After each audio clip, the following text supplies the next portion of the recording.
પાદરાના સાધી ગામ ખાતે સહકાર ક્ષેત્રના આગેવાનો અને મતદારો સાથે ઊંધિયા પાર્ટીનું આયોજન કરવામાં આવ્યું। દીનુ મામાની અધ્યક્ષતામાં આ ઊંધિયા પાર્ટી રાખવામાં આવી હતી। આ કાર્યક્રમ એપીએમસીના પ્રમુખ અને ઉપપ્રમુખની જાહેરાત પણ કરવામાં આવી। સાથે બરોડા ડેરીની ચૂંટણી અંગે ચર્ચા થઈ। એપીએમસીના પ્રમુખ તરીકે પ્રવીણસિંહ સિંધા અને ઉપપ્રમુખ તરીકે ભીખાભાઈ પટેલની જાહેરાત કરાઈ।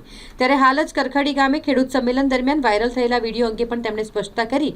તેમણે કહ્યું કે તેમનું નિવેદન તોડી મરોડીને મીડિયામાં આપવામાં આવ્યું છે। દારૂ આખા ગુજરાતમાં ખુલ્લેઆમ મળે છે। આખા ગુજરાતમાં વ્યસનનું દૂષણ છે અને તે માટે તેઓનું નિવેદન હતું। મોબાઈલ અને એઆઈના જમાનામાં તેઓનું નિવેદન તોડી મરોડીને આપવામાં આવ્યું હોય તેવું તેમનું કહેવું છે। હવે દારૂબંધી માટે સાધુ સંતોએ આગળ આવવું જોઈએ। સાધી ગામે યોજાયેલા ઊંધિયા પાર્ટીમાં સહકાર ક્ષેત્રના આગેવાનો સાથે એપીએમસીના ડિરેક્ટરો હાજર રહ્યા હતા। આજે બજાર સમિતિના ચૂંટાયેલા ડિરેક્ટરો અને એની અંદર આવતા 650 મતદારો, મારા ડેરીના મારા વિભાગના 85 મતદારો અને મંત્રીઓ, એવી રીતે સેન્ટ્રલ કોઓપરેટિવ બેંકના મતદારોને આજે આ 2025ના વર્ષની પૂર્ણાહુતિના સમયે એક ઊંધિયા પાર્ટીનું આયોજન રાખવામાં આવેલું છે। ત્યારે ગેજેટમાં પાસ થઈ નહીં આવતા બજાર સમિતિ પ્રમુખ ઉપપ્રમુખની ચૂંટણીનો પણ ઉકેલ નહીં આવતો। એ આ મતદારોને વાકેફ કરવા પડે એના ભાગરૂપે અમે આજે બધાને બોલાયા છે।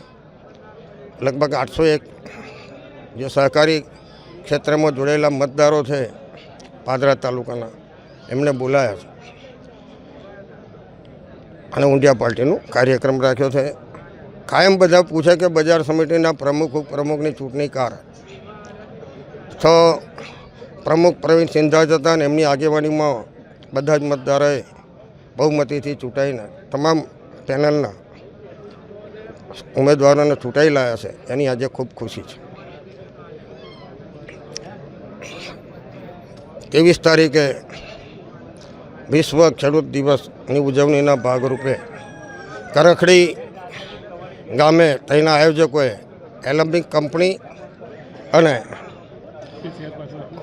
પાદરાના ડેરીના પ્રમુખ તરીકે ડેરી સાથે જોડાયેલા લોકો માટે અને ખેડૂતોના કામો માટે નવી પ્રકારની ખેડૂતોની ખેતી કેવી રીતે કરવી, ભૂંડ, કૂતરા, બિલાડા તો ઓછા પજવે પણ નીલગાય, રખડતી ગાયો, ભૂંડો અને વાંદરાથી ખેતી કેવી રીતે કરવી અને આ બધાના ત્રાસથી બચવા માટે કઈ પ્રકારની ખેતી કરવી, એના માટે એલેમ્બિક કંપની દ્વારા એના CSR ફાઉન્ડેશન ટ્રસ્ટ દ્વારા આયોજન રાખવામાં આવેલો છે।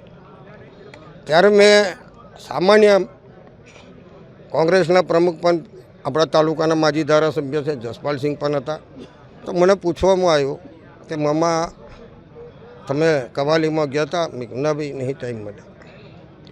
ક્યાં નશામુક્તિ વ્યસન મુક્તિનો કાર્યક્રમ સ્વામિનારાયણ હોલમાં રાખવામાં આવે એમાં પણ નહીં જઈ શકે।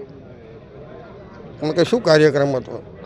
કે નશા વ્યસન મુક્તિનું કાર્ય। તો વ્યસનમાં તો વર્ષોથી આદિકાળથી પાન, તમાકુ, ગુટકા, બીડી, સિગરેટ લોકો ખાતા આવ્યા છે અને ખાવાના જ છે।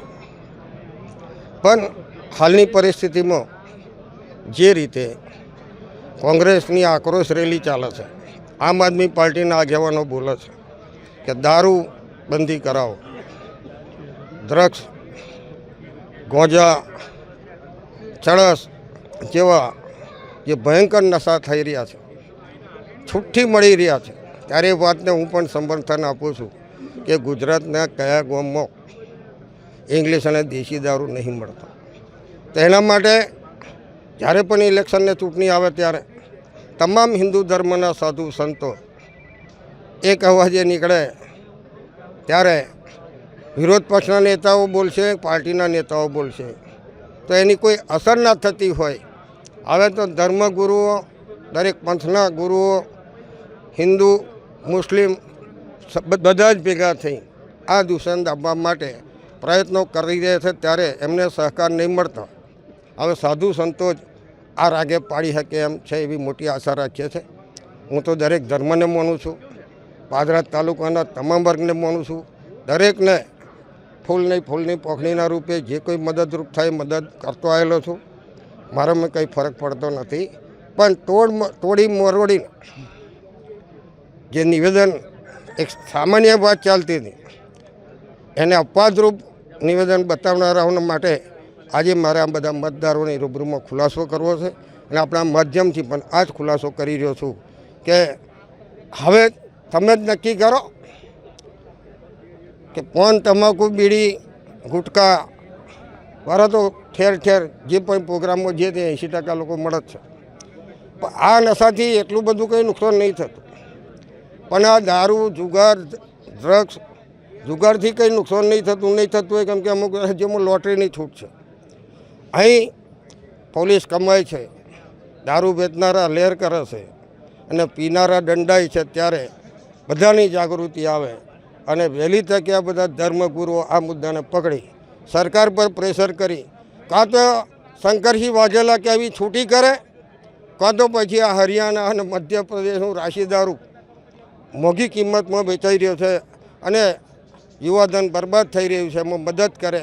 એ જ આશાના અભિલાષા સાથે પ્રભુના ચરણોમાં પ્રાર્થના કરું છું. ભારત માતા કી જય. ધર્મગુરુ આવશે નશાબંધી હટાવવા માટે, આપ શું માનો છો?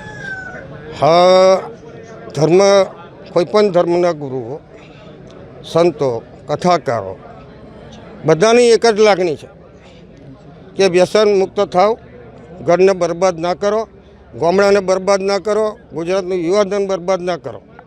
અને એમના આશીર્વાદથી જ ભારતીય જનતા પાર્ટી ચૂંટાઈને આવતી હોય ત્યારે કોંગ્રેસના મિત્રો બોલે છે, ભાજપના મિત્રો અમુક બોલે છે અને આમ આદમી પાર્ટીના આગેવાનો ધારાસભ્ય ચૂંટાયેલા બૂમાબૂમ કરી રહ્યા હોય ત્યારે હવે સાધુ સંતો જ બચાવે અને એવાય ધારે, ધર્મગુરુઓ ધારે તો સરકાર બી બદલી નાખે જો સરકારની એમની વાત ના સાંભળે તો. એટલા માટે બહુ ઊંડાણપૂર્વક અભ્યાસ કરીને બોલ્યો છું. આજે એ જ વાત બોલું છું કે ધર્મગુરુઓ, ધર્મ સભાઓ થાય છે તેમાં આપ જોઈએ છે મોટા મોટા કુંભ મેળા થાય એમાં સાધુ સંતોની શક્તિ અને તાકાત આપણે જોઈ છે. અમે તો ઋષિ અને કૃષિનો દેશ છે એવું બોલીએ છીએ ને તે દિવસ બોલતા હતા. સાધુ સંતોને વૃક્ષો જેવા માનું છું કે રાતે અને દિવસે એ સમાજના ઉત્થાનને કલ્યાણ કરવા માટે કામ કરતા હોય. પણ હા, રાજકીય આગેવાનો હાલમાં ચાલતા આ દારૂ ડ્રગ્સના ધંધા આપણે જોયું છે. 72,000 કરોડનું ડ્રગ્સ પકડાય, ડ્રગ્સ માફિયા ખોવાઈ જાય. આ પેલી સિગરેટમાં પીવાનું ચરસને ડ્રગ્સ પીવાના ખોખો પેપરમાં કાયમ આવે છે. તો આ બધા સરકારના માણસો જે વહીવટદારો છે એમને ખબર નહીં હોય. ત્યારે હું તો એક લાગણીના ભાગરૂપે મારે કોઈ પાર્ટીની ટિકિટ નહીં લેવી, ટિકિટની જરૂર નહીં, મારે તો મારા પાદરા તાલુકાના મતદાર જિંદાબાદ. ત્યારે મેં આ વાત કીધી હતી, એ વાતનો આપ સર્વને ખુલાસો કરું છું. મારા ખુલાસામાં હવે સાધુ સંતો નહીં, આજે નહીં તો આ બધા અનુયાયીઓ, બધા ધર્મના પંથો, છેવટે તો બધા મનુષ્યોથી જ ચાલતા હોય ત્યારે આપણી લાગણીને માગણીને સાધુ સંતો ઉપાડી લે છે. એ જ આશાની અપેક્ષા રાખું છું.